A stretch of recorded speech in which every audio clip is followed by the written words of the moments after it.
Warahmatullahi wabarakatuh. Selamat siang kepada anak-anak semua. Ini kita pelajaran kita tentang jual beli dan riba.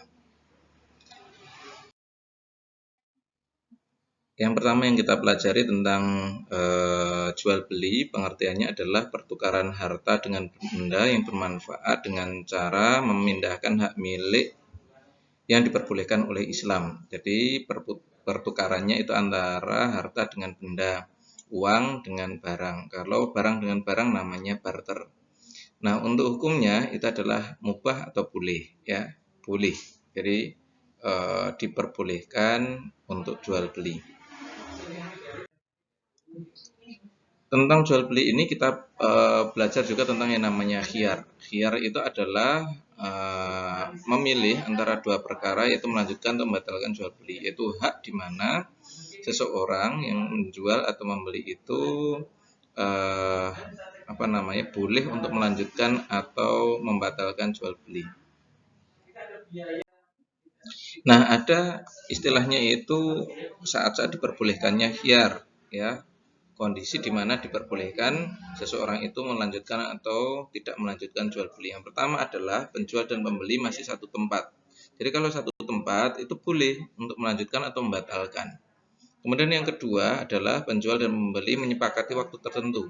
Seumpama kondisi yang pertama tadi, penjual dan pembeli tidak satu tempat, maka ketika itu disepakati untuk waktu tertentu, contohnya adalah jual beli HP, dan diberi kesempatan 1 pekan untuk melihat kondisinya, maka itu diperbolehkan. Ketika nanti ada permasalahan, maka tidak dilanjutkan atau diganti, itu boleh. Kemudian yang ketiga itu adalah penjual melakukan penipuan. Ternyata kok barang yang dijual tidak sesuai dengan apa yang sudah dijanjikan, sesuai dengan apa yang dicantumkan, maka itu boleh untuk dibatalkan. Yang keempat, penjual merahasiakan barang dagangan.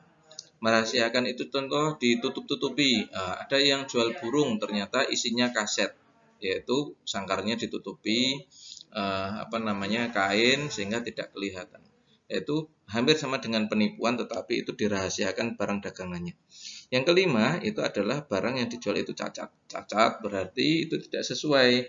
Contoh mengalami ketidakbaikan di salah satu. Yang terakhir itu adalah penjual dan pembeli tidak sepakat harga. Kok nganyang, kok tidak sesuai.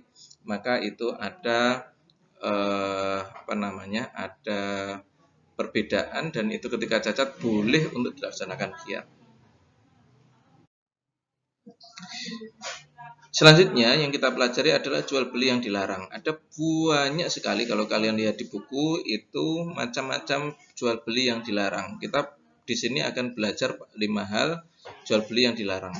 1, menjual barang yang belum diterima. Maksudnya bagaimana? Yaitu seseorang yang membeli barang, dia sudah membayar, barangnya belum diterima, terus kemudian dia jual lagi pada orang lain. Itu tidak boleh. Kenapa? Karena belum tahu barang itu benar-benar baik atau tidak. Nanti malah melibatkan pihak pertama, pedagang yang pertama, nanti malah masalahnya jadi tambah runyam, tambah susah. Yang kedua, menjual barang haram atau najis. Contoh, menjual narkoba, menjual minuman keras, dan hal-hal yang diharamkan. Jual beli horor. Horor ini sesuatu yang belum jelas. Contoh, menjual ikan dalam kolam. Nah, seisi kolam. Nah, itu kan ada di dalam kolam itu kan ada ikan kecil, ada ikan gede, kan akhirnya nggak nampak, nggak tahu bentuknya seperti apa. Kemudian jual beli najasi, berarti ini ada persekongkolan, dia dengan beberapa orang membuat tim, nanti ada tim yang kemudian itu seakan-akan menjadi pembeli, agar nanti ketika ada pembeli yang mau membeli, orang yang temannya yang mengaku pembeli ini kemudian mengangkat harganya.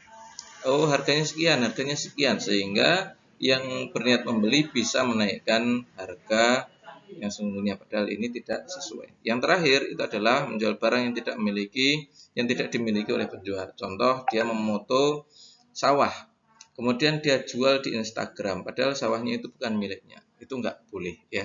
Nggak boleh. Selanjutnya itu adalah kita bicara tentang riba. Riba itu apa? Yaitu melebihkan jumlah pinjaman saat pengembalian. Istilah Jawa itu namanya ngerolasi. Ngerolasi itu pinjamnya 10, kembalikannya harus 12. Itu tidak boleh ya, karena itu ada tambahannya. Beda dengan yang namanya bagi hasil. Bagi hasil itu adalah sesuatu barang, suatu pinjaman yang itu di bank kemudian dipakai untuk usaha dan kemudian hasilnya kemudian dibagi. Itu namanya bagi hasil. Ya, yang bedakan itu adalah akotnya. Maka di dalam bank syariah itu biasanya ada akot. Lah, kaitannya dengan riba ini sifatnya haram dan nggak boleh untuk dilakukan. Makanya kalian usahakan untuk memiliki tabungan itu di bank-bank syariah saja ya, karena sifatnya haram.